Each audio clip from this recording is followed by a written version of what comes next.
Assalamualaikum warahmatullahi wabarakatuh. Kenapa kita tambah bersyukur setelah 100 hari pemerintahan Prabowo sekarang ini? Bukankah Prabowo itu diakui sebagai presiden adalah 58% dipilih oleh rakyat, kemudian Anies kan cuma 24% dipilih oleh rakyat.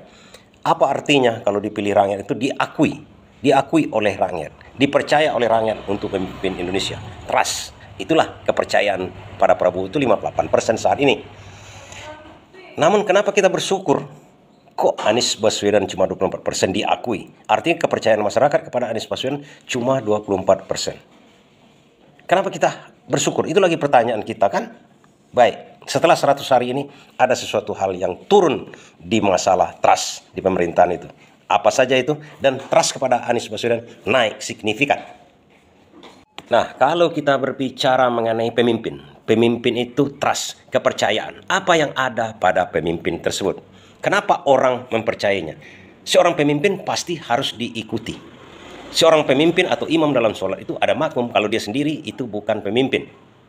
Nah, kalau Prabowo dikatakan 58% itu dipilih oleh rakyat, itulah para pengikutnya. Kalau kita sebagai pendukung Anies Baswedan, 24% yang memilih Anies Baswedan, itulah pengikutnya.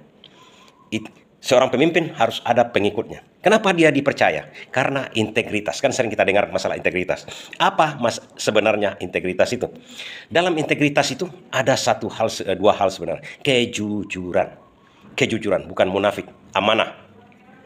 Tapi tidak cukup dengan jujur saja. Contohnya, seorang yang maling, kemudian dia di kantor polisi jujur mengatakan saya memang maling, saya memang mencuri itu. Jujur, tapi tidak berintegritas. Harus ditambahkan satu lagi, moral, tindakan yang benar. Apa yang dikatakannya jujur ditambah dengan tindakan yang benar. Maling bukan tindakan yang benar. Itulah integritas tersebut. Karena seorang pemimpin itu berintegritas, itu makanya rakyat percaya, trust, kepercayaan kepada pemimpin itu. Dalam kompetisi pemilihan presiden kemarin, Prabowo 58%. Namun setelah 100 hari kalau kita evaluasi, kepercayaan masyarakat itu turun drastis. Kenapa begitu? Pertama, Prabowo memilih menteri-menterinya separuh dari kabinet yang lama. Trust kepada Prabowo berkurang jadinya. Seakan-akan rakyat melihatnya sekarang Prabowo bukan seorang presiden. Presiden di bawah bayang-bayang Jokowi. Baik, kita teruskan. Kemudian masalah satu lagi, kekurangan, kesempitan fiskal katanya kan. Makan siang gratis, melanjutkan proyek-proyek PSN, IKN, dan macam-macam sehingga fiskal kita itu, anggaran belanja kita tidak mencukupi. Akhirnya mau menaikkan PPN. Rakyat akhirnya tambah kurang percaya kepada Prabowo. Karena dia menaikkan PPN itu istilahnya menzalimi rakyat. Rakyat yang memilih dia itu bukan untuk dizalimi, tapi ingin disejahterakan. Begitu dia mau menaikkan PPN, artinya dia ingin menzalimi rakyat kemarin. Beruntung, Prabowo tak jadi menaikkan PPN. Artinya apa? Masyarakat mungkin berbalik kepercayaan yang 58% itu, tapi sempat tersakiti. Bukan untuk itu Anda saya pilih menjadi presiden secara psikologinya. Dan sebenarnya banyak ahli-ahli. Kemudian Anies Baswedan sendiri pun menyatakan kalau dia menjadi presiden, dia akan memanage, mengatur uang masuk dan uang keluar negara itu. Jelas-jelas APBN kita ini susah mendapatkannya sekarang. Anies Baswedan pernah melontarkan untuk memanage uang masuk dari negara ini. Apa itu uang masuk dari negara itu? Dari pajak. Dan dari sektor pajak itu yang terbesar pemasukan negara, Anies Baswedan ingin memisahkan dari Kementerian Keuangan, dipisahkan sendiri, bisa dikelola sendiri. Gunanya apa? Agar bisa diawasi. Seperti yang kita ketahui, ahli-ahli menyuruh, minta Prabowo ataupun siapapun pemerintahnya untuk memeriksa instansi pajak. Sampai saat ini belum pernah diperiksa. Coba bayangkan suatu institusi yang kita percaya untuk memasukkan uang ke negara ini, bisa sekehendak hatinya menyatakan cuma bisa kami masukkan sekian tanpa pernah bisa diperiksa sama sekali. Benarkah uang itu sebenarnya segitu yang dimasukkannya? Apakah lebih, apakah kurang? Kita meyakini kalau dikatakan misalnya 2.000 triliun bisa jadi lebih dari situ. Karena ternyata banyak kasus-kasus di perpajakan. Prabowo tak mau memeriksa itu. Artinya apa? Dari segi akademisi, kepercayaan kepada Prabowo sama dengan kepercayaan kepada Jokowi. Kepercayaan kepada Prabowo jatuh di depan akademisi. Nak mau melaksanakan visi dan misinya sendiri untuk memeriksa instansi pajak. Oke? Satu lagi mengenai masalah pagar laut. Orang terus membandingkan dengan cara Anies Baswedan menyelesaikan reklamasi pantai. Tuntas. cepat dan sampai ke akar-akarnya sehingga itu berhenti sama sekali. Di pagar laut nampak gamang, malahan Prabowo dibantah oleh menterinya sendiri. Publik menyatakan kekurang percayaan, turun rasa percayanya. Prabowo rasa-rasanya kurang pantas memimpin negara ini kalau sempat menterinya sendiri membandel sama dia. Arti kurang cakap dalam hal ini, kurang cakap untuk menjadi pemimpin. Masa anggotanya sendiri, orang bawahannya sendiri membantah dia.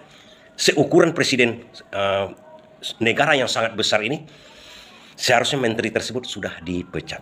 Lain lagi masalah menteri-menteri kontroversi yang terjadi selama ini. Raffi Ahmad misalnya. Sebelumnya ada masalah TS, ST. Macam-macam menterinya. Ada yang minta anggaran triliunan, puluhan triliun. Padahal kerjanya tak memerlukan biaya yang besar. Kemudian apa lagi? Masalah PSN ini sekarang ini yang betul-betul diinginkan oleh rakyat untuk ditutup. Prabowo sama sekali tidak tegas di situ. Kepercayaan rakyat turun drastis terus-menerus. Karena keberpihakan Prabowo itu mulai nampak bahwasanya bukan berpihak kepada rakyat, cuma pidato-pidatonya pada waktu dia baru dilantik. Contoh aja masalah pagar laut.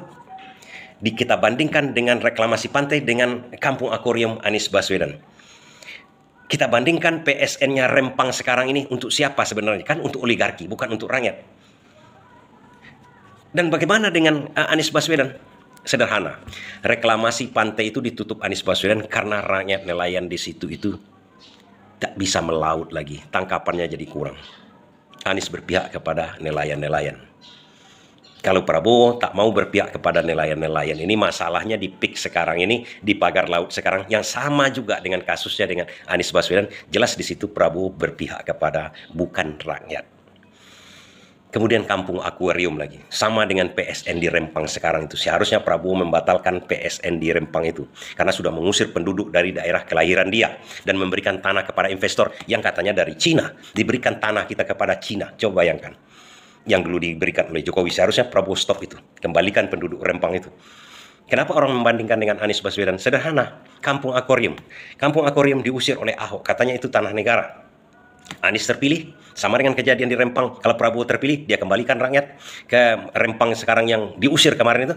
Anies Baswedan sudah menyatakan buktinya bahwasanya kampung akuarium dia bangun kembali. Dia kembalikan warga di situ yang diusir oleh Ahok.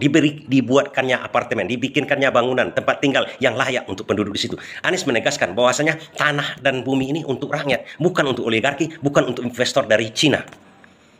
Makanya kepercayaan trust kepada Prabowo, dibalik kepercayaan kepada Prabowo yang menurun menurut kita bersyukur ada orang yang bisa menggantikannya nanti. Kalau trust rakyat ini luar biasa, tidak lagi kepada Prabowo seperti Soeharto dulunya itu, ada Anies yang bisa kita percaya untuk memegang tampuk pemerintahan ini. Karena dia telah membuktikan kerjanya, dia buktikan paradigmanya, pandangannya, tidak seperti Prabowo cuma omong-omong, tindakannya jauh panggang dari api. Kalau Anies Baswedan terbukti apa yang dikatakannya, dia cabut reklamasi pantai katanya waktu kampanye, dia cabut waktu dia jadi gubernur. Dia tempatkan lagi kampung akuarium warganya waktu kampanye, dia janjikan itu, dia tempatkan kampung akuarium kembali. Kalau Prabowo kejar koruptor ke Antartika, kenyataannya banyak korupsi-korupsi yang tak terungkap sampai sekarang. Jangankan dikejar, diungkap pun tidak. Masalah pagar laut yang gampang seperti reklamasi pantai, seorang presiden sulit ternampak tergopoh-gopohnya Prabowo. Itulah akhirnya kita sebagai pendukung Anies Baswedan, kita akhirnya setelah 100 hari ini, dibalik kurang percayaan masyarakat, dibalik turunnya kepercayaan kepada Prabowo, kita bersyukur. Kita tetap mendukung Anies Baswedan. Karena itu bisa jadi cadangan kita untuk mengambil alih kepemimpinan kalau Prabowo turun kepercayaan sampai ke titik nadir seperti Soeharto. Terima kasih.